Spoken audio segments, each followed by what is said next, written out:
नमस्कार मंडळी, आज आपण बघणार आहोत खेकड्याचं कालवण, ते पण एकदम गावरान पद्धतीनं. चला तर मग रेसिपी सुरू करूया. सर्वप्रथम आपल्याला गॅस चालू करून घ्यायचा आहे आणि नंतर त्यावर ठेवूया एक मोठं पातेलं. या मोठ्या पातेल्याच्या अर्ध्यामध्ये आपल्याला टाकायचं आहे पाणी. चवीनुसार 1 चमचा टाका मीठ. साधारणपणे 1 किलो खेकड्यासाठी मी इथे अर्ध पातेलं पाणी घेतलेलं आहे. पाण्याला गरम करून घ्या. इथे मी 1 ते 1.5 किलो काळे खेकडे घेतलेले आहे. काळ्या खेकड्याची चव खूप अप्रतिम लागते. या सर्व खेकड्यांना मी 3 ते 4 पाण्याने चांगले स्वच्छ धुवून घेतलेले आहे. तुम्ही व्हिडिओमध्ये बघू शकता पाणी पूर्णपणे उकळलेलं आहे. त्यामध्ये आता आपल्याला टाकायचं आहे खेकडा. खेकडे जर जिवंत असतील तर खूप आरामाने टाका. हे सर्व खेकडे जिवंत आहेत. असेच एक एक करून सर्व खेकड्यांना पाण्यामध्ये टाकून घ्या. या खेकड्यांना शिजण्यासाठी 40 ते 50 मिनिटे लागतात. खेकड्यावर ठेवून देऊया झाकण. गॅस हा फुलच राहू द्यायचा आहे. आता मी घेतलेला आहे एक चॉपिंग बोर्ड. सोबतच घेऊया टेस्टसाठी 1 हिरवी मिरची. तिला थोडे मोठे मोठे तुकड्यामध्ये कापून घ्या. नंतर घ्या अर्धा टोमॅटो, त्याला पण आपण तुकड्यांमध्ये कापून घेऊया. नंतर घ्या अर्धा कांदा, कांद्यालाही कापून घ्या. नंतर मी इथे घेतलेले आहे सुक्या नारळाचे काप. सोबतच 2 चमचे धने आणि मसाला फूल. गॅसवर ठेवा आता तवा. तवा हलका गरम झाला की त्यावर टाका थोडंसं तेल. तेल हलकं गरम झाल्यावर त्यामध्ये टाका चिरलेला कांदा, हिरवी मिरची आणि टोमॅटो. या सर्वांना भाजून घ्यायचं आहे. कांदा टोमॅटोचा हलकासा कलर बदलल्यानंतर आपण टाकूया त्यामध्ये चिरलेले खोबरे. तुम्ही यामध्ये खोबरा किसही वापरू शकता. खोबऱ्याला पण भाजून घ्यायचं आहे. नंतर टाका त्यामध्ये धने. सोबतच मसाला फूल. 8 ते 10 चवीनुसार लाल मिरच्या. तुम्हाला जर तिखट जास्त आवडत असेल तर तुम्ही मिरच्या शिल्लक घेऊ शकता. मिरच्या भाजत आल्यानंतर त्यामध्ये टाका अर्धी वाटी तीळ, 1 ते 1.5 चमचा खसखस, 5 ते 6 शेंगदाणे. या सर्व मसाल्यांना सोनेरी रंग येईपर्यंत परतून घ्या. जेवढा मसाला छान भाजला जाईल तेवढीच आपल्या भाजीची टेस्ट वाढेल. तुम्ही व्हिडिओमध्ये बघू शकता आपला पूर्ण मसाला सोनेरी झालेला आहे. याला आपण आता एका प्लेटमध्ये काढून घेऊया. पूर्ण मसाल्याला थंड करून घ्या. आता एका खलबत्त्यामध्ये टाका लसूण, अद्रक आणि हिरवी कोथिंबीर. या सर्वांना आपल्याला बारीक कुटून घ्यायचं आहे. इथे आपली अद्रक लसूणची पेस्ट रेडी झालेली आहे. आणि इकडे आपला मसाला देखील थंड झालेला आहे. या मसाल्याला आता एका मिक्सरच्या जारमध्ये टाकून घ्या. मसाल्यामध्ये थोडंसं पाणी टाकून मिक्सरमधून काढून घ्या. मसाल्याची आपल्याला एकदम स्मूथ अशी पेस्ट बनवायची आहे. तुम्ही व्हिडिओमध्ये बघू शकता खूप छानपैकी आपला मसाला रेडी झालेला आहे. मसाल्याला थोड्या वेळासाठी आपण ठेवून देऊया साईडला आणि घेऊया आपलं खेकड्याचं पातेलं. खेकडे पूर्णपणे शिजलेले आहे. खेकडे सध्या खूप गरम आहेत. 40 ते 50 मिनिटे आपण या खेकड्यांना शिजवून घेतलेलं आहे. आता घेतलंय मी एक ताट. या सर्व खेकड्यांना आपण काढून घेऊया एका ताटामध्ये. खेकडे ताटात काढताना असे उलटे ठेवायचे आहे, ते लवकर थंड होतात. इथे आपले सर्व खेकडे काढणं झालेले आहेत. यांना 5 ते 10 मिनिटासाठी आपण असेच थंड होण्यासाठी ठेवून देऊया. इथे आपले खेकडे पूर्णपणे थंड झालेले आहेत. व्हिडिओत दाखवल्याप्रमाणे खेकड्यांना फोडून घ्या. खेकड्याची पाठ आणि धड दोन्ही असं वेगळं करून घ्या. असंच एक एक करत सर्व खेकड्यांना फोडून घ्या. खेकड्यांना स्वच्छ कसं करायचं तेही मी पुढे तुम्हाला दाखवणार आहे. पूर्ण खेकडे आपले इथे फोडणं झालेले आहेत. आता आपल्याला एका भांड्यामध्ये घ्यायचं आहे खेकड्याचं सूप. खेकड्यांमध्ये कोणत्याही प्रकारची हळद न घालता आपलं सूप पिवळं झालेलं आहे. याचा अर्थ खेकडे खूप छानपैकी शिजले आहे. आता व्हिडिओमध्ये दाखवल्याप्रमाणे खेकड्याचा पाठीचा भाग घ्यायचा आणि त्याला व्हिडिओमध्ये दाखवल्याप्रमाणे दोन्ही साईडने फोडून घ्यायचा आहे. नंतर पाठीचा मधला भाग काढून घ्या. त्याच्या साईडला जे मांस आहे ते काढून घ्या. पूर्ण मांस काढल्यानंतर ह्या भागाला आपण फेकून देऊया.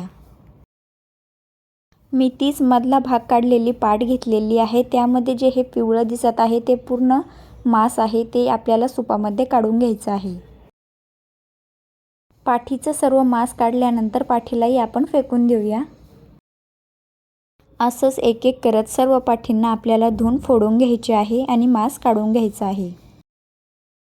पाठ झाल्यानंतर लगेचच आपण घेऊया खेकड्याचं धड. या धडाचा पाठीमागचा भाग जो आहे तो व्हिडिओमध्ये दाखवल्याप्रमाणे पूर्ण काढून घ्यायचा आहे. त्याला लागूनच हा थोडासा भाग आहे तोही काढून घ्यायचा आहे. आपले खेकडे पूर्ण साफ कसे करायचे हे मी तुम्हाला पूर्ण डिटेलमध्ये सांगितलेलं आहे. खेकड्याच्या खालच्या बाजूला जे हे मांस दिसत आहे हे तुम्ही खाऊ शकता. तुम्हाला आवडत नसल्यास तुम्ही ते काढून टाकू शकता. असंच आपल्याला बाकी खेकड्यांची धड पण साफ करून घ्यायची आहे. खेकडे साफ करताना खूप काळजीपूर्वक करावे लागतात, म्हणूनच यांना साफ करण्यासाठी थोडा वेळही जास्त लागतो.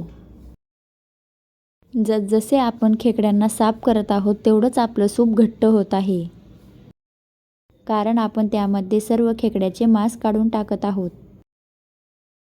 फायनली तुम्ही बघू शकता इथे आपले सर्व खेकडे स्वच्छ झालेले आहे आणि सोबतच खेकड्यामध्ये कोणत्याही प्रकारचे तेल न टाकता सुपाला तर्री आलेली आहे. या सुपामुळेच भाजीची टेस्ट अजून जास्त वाढते. तुम्ही या सुपाला फोडणी घालून सर्व करू शकता. अजूनही थोडं खेकड्यांचं काम बाकी आहे. खेकड्यांचे पूर्ण पाय आणि नाग्या आपण साईडला काढून घेऊया. आपण पाय तसेच फिक्के खाण्यासाठी ठेवणार आहेत आणि नाग्या भाजीमध्ये टाकणार आहे. असेच आपण काही राहिलेल्या खेकड्यांचे पाय आणि नाग्या साईडला काढून घेऊया. काही खेकड्यांचे पाय आणि नाग्या उकडतानाच गळून गेलेले आहे. एका खेकड्याला आपण 4 भागांमध्ये केलेलं आहे. पहिला भाग म्हणजे या नाग्या, दुसरा आहे खेकड्याचे पाय आणि तिसरं हे खेकड्याचे धड. चौथा भाग म्हणजे पाठ. पाठीचा आपण मांस पूर्ण सुपामध्ये काढून घेतलेला आहे. आता आपण पेटवून घेऊया गॅस आणि त्यावर ठेवूया एक मोठं पातेलं. पातेलं हलकंसं गरम झालं की त्यामध्ये आपण टाकूया 2 ते 3 चमचे तेल. तेल चांगलं गरम होताच त्यामध्ये टाकूया आपण अद्रक लसणची पेस्ट. अद्रक लसणाच्या पेस्टला तेलामध्ये चांगलं मिक्स करून परतून घ्या. अद्रक लसणाची पेस्ट अशी हलकी सोनेरी झाल्यानंतर त्यामध्ये टाका आपण वाटून घेतलेलं वाटण. पूर्ण वाटणाला अद्रक लसणाच्या पेस्टमध्ये मिक्स करून भाजून घ्या. या मसाल्याला जितका आपण परतून घेऊ तितकंच आपल्या कालवणाची टेस्ट वाढते. मसाल्यातून पूर्ण तेल निघेपर्यंत मसाल्याला आपल्याला परतत राहायचं आहे. इथे तुम्ही व्हिडिओमध्ये बघू शकता मसाला पूर्णपैकी शिजलेला आहे. आता आपण त्यामध्ये टाकूया काही सुके मसाले. मी इथे घेतलेली आहे अर्धा चमचा हळद, 1 चमचा लाल तिखट. तिखटाला तुम्ही चवीनुसार कमी जास्त करू शकता.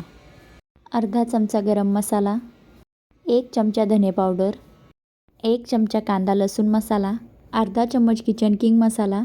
सुके मसाले टाकताना गॅसला कमीच ठेवायचा आहे. वाटलेला मसाला आणि सुके मसाले दोन्हींना मिक्स करून घ्या. मसाल्याला 2 मिनिटे चांगले परतत राहा जेणेकरून पातेल्यामध्ये मसाला लागणार नाही.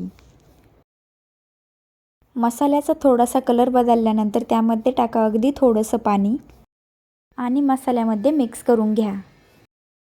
मसाल्यामधील हलकंसं तेल वरती आल्यानंतर त्यामध्ये टाकूया आपण सूप. सूप आणि मसाले दोन्हींना आपल्याला एकजीव करून घ्यायचं आहे. असंच आपल्याला कालवणाला 2 मिनिटे शिजून घ्यायचं आहे आणि मध्ये मध्ये चमचा फिरवत राहायचा आहे. मसाला पातेल्याला लागला नाही पाहिजे. 2 मिनिटानंतर आपण यामध्ये टाकूया खेकड्याचं दुसरं सूप. या कालवणामध्ये आपल्याला वरतून पाणी टाकायची आवश्यकता नाही. पूर्ण खेकड्याच्या सुपामध्येच भाजी होते. जर तुम्ही वरतून पाणी टाकलं तर पूर्ण भाजीची चव जाते. भाजीला आपल्याला मध्ये मध्ये हलवत 5 ते 10 मिनिटं शिजून घ्यायचं आहे. भाजीला उकळी आल्यानंतर त्यामध्ये टाकूया आपण खेकड्याचे पीस. पिसांना भाजीमध्ये मिक्स करून घ्या. नंतर टाकूया खेकड्याच्या नाग्या. नाग्या टाकल्यानंतर भाजीला 15 मिनिटे शिजून घ्या. आपण खेकडे उकडताना पण मीठ टाकलेलं आहे, त्या हिशोबाने भाजीमध्ये मीठ टाका. वरतून टाका भरपूर अशी चिरलेली कोथिंबीर. इथे तयार झालेलं आहे आता आपलं खेकड्याचं कालवण. या कालवणाला तुम्ही भात, भाकरी या चपातीसोबत सर्व करू शकता. मसाला किचन मॅजिकची तुम्हाला या खेकड्याच्या कालवणाची रेसिपी कशी वाटली कमेंटमध्ये नक्कीच सांगा.